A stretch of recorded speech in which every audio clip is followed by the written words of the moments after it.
ay rated SPG. Striktong patnubay at gabay ng magulang ang kailangan. Maaaring may masiselang tema, lengguwahe, karahasan, sexual, horror o droga na hindi angkop sa mga bata.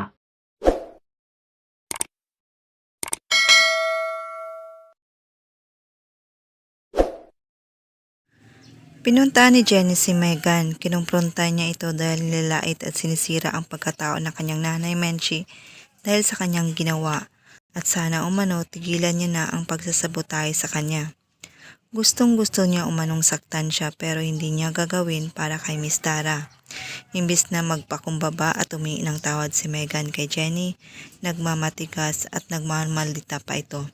Pagsiselosa ni Nate ang isa sa member ng BGYO dahil halos magkadikit na nga sila ni Jenny habang nag-iensayo sila ng kanta para sa kanilang collab. Samantala, makikita si Menchie ng mga tagahanga ni Dara at pinagsabihan ng masama si Menchie.